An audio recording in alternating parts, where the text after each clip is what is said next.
आणि आता पुढची बातमी पुण्यातून आहे। पुण्यात जीबीएस का वाढला याचं कारण अखेर कळलंय। आरोग्य विभाग आणि एनआयव्हीनं केलेल्या अभ्यासामधून जीबीएस का होतो याचं कारण समोर आलंय। त्यानंतर पुणे महापालिका सावध झाली आहे। जीबीएसशी लढा देण्यासाठी महापालिकेने एक एसओपी स्टँडर्ड ऑपरेटिंग प्रोसिजर तयार केली आहे। सध्या पुण्यात जीबीएसची परिस्थिती आहे आणि जीबीएस मधून बरे झालेले रुग्ण नेमके काय सांगतायत पाहूयात एक सविस्तर रिपोर्ट। जीबीएस नेमका कशामुळे होतो या प्रश्नाचं उत्तर आता मिळालंय। जीबीएसला कारण ठरतंय ते दूषित पाणी। जीबीएस रुग्णांचा, परिसराचा आणि पाण्याचा अभ्यास केल्यानंतर राष्ट्रीय विषाणू विज्ञान संस्था अर्थात एनआयव्हीनं हा निष्कर्ष काढलाय। शहरातल्या विविध भागातल्या 173 पाण्याचे नमुने रासायनिक आणि जैविक तपासणीसाठी प्रयोगशाळेकडे पाठवण्यात आले होते। त्यातले 33 नमुने पिण्यासाठी अयोग्य आढळले। नागरिकांकडे नळांमधून पाणी पोहोचताना क्लोरीनची मात्रा 0.3 ppm असण्याची गरज आहे। मात्र महापालिकेच्या पाण्यात क्लोरीनचं प्रमाण 0.6 ते 0.7 ppm आढळले।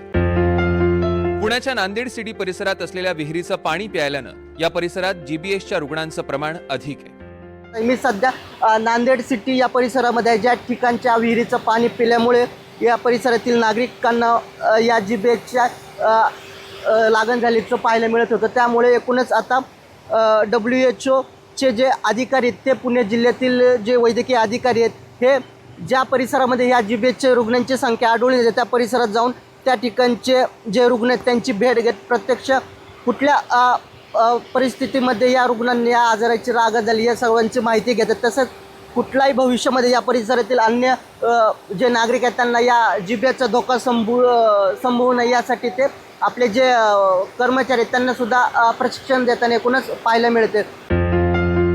सध्या राज्यात जीबीएसचे 170च्या आसपास रुग्ण आहेत, तर आतापर्यंत जीबीएसमुळे 5 जणांचा मृत्यू झालाय।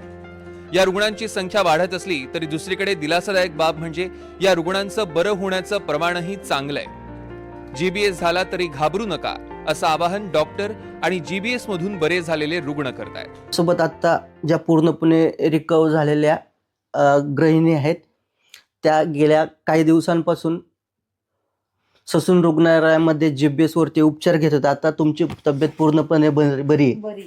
किती दिवस झाले तुम्ही त्या रुग्णालयामध्ये दाखल होतात? 10 दिवस रुग्णालयामध्ये होते, कारण की घाबरायची बी काही कारण नाही।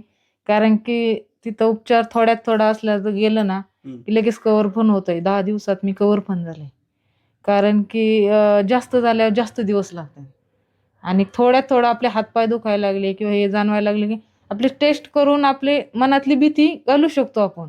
कारण की भीती धरून आपण जर घरी राहिलो तर आपलं ते दुखणं वाढू शकतं। तर ससूनमध्ये 15 जानेवारीपासून आजपर्यंत 28 रुग्ण दाखल झाले होते। त्यापैकी 5 पेशंट हे क्रिटिकल होते आणि 1 तारखेला आपण 5 रुग्णांना डिस्चार्ज दिलेला आहे। ते पूर्णपणे बरे होऊन घरी गेलेले आहेत। आता माझं सर्व नागरिकांना असं आव्हान आहे की ह्या आजाराला घाबरून जाण्याची गरज नाही।